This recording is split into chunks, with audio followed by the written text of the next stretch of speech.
নমস্কাৰ। প্ৰবীৰৰ স্বৰচিত কবিতা পাঠ অগলা প্ৰেমিকৰ কবিতা। আজিৰ কবিতা, তুমি কলপতীয়া শাৰীখন নিপিন্ধিবাচোন।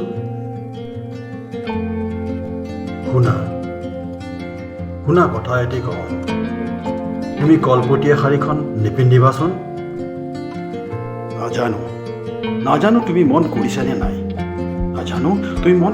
নাই, চোৱা কাদম্বিনীৰ জৰায়ু বিদাৰি এজাক নীলা বৰষুণ যেন এই আহোঁ। মনৰ আকাশত উন্মোজন এজাক অভিলাষী লালায়িত কলীয়া ডাৱৰৰ দুৰ্বাদল উৰিয়াৱৰী।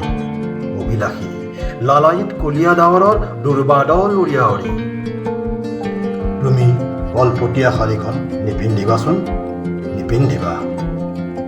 হয়তো হঠাতে অহা এজাক নীলা বৰ্ষাখনাই তোমাৰ কলপতীয়া শাৰীখনক মোহাবিষ্ট কৰিব বিচাৰিব।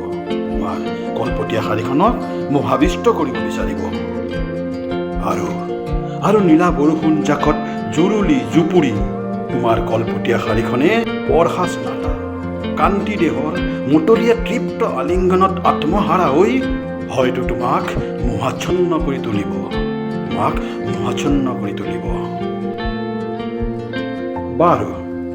বাৰু কোৱাচোন, কি ৰং ভাল পোৱা তুমি, নীলা নে কলপতীয়া? মোৰ হৃদয়ত আছে এটি কলপতীয়া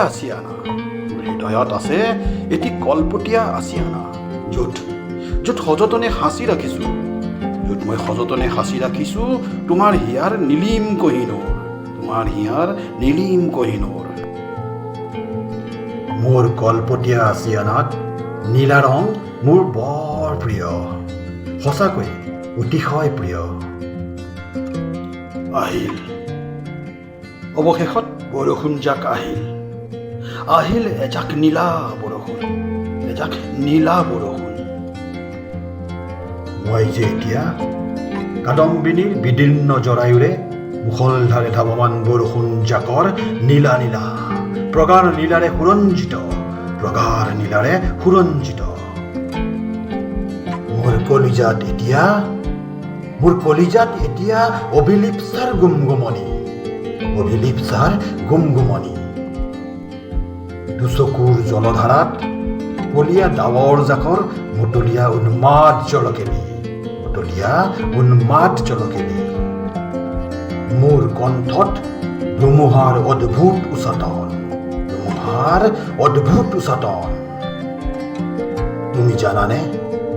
তুমি জানানে মোৰ আছিয়ানাৰ নীলা কহিনুৰ মোৰ হিয়াৰ বেদীৰ থাপনাতে থৈছো।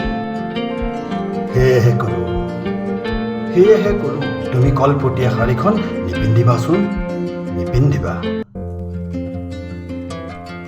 ধন্যবাদ, নমস্কাৰ।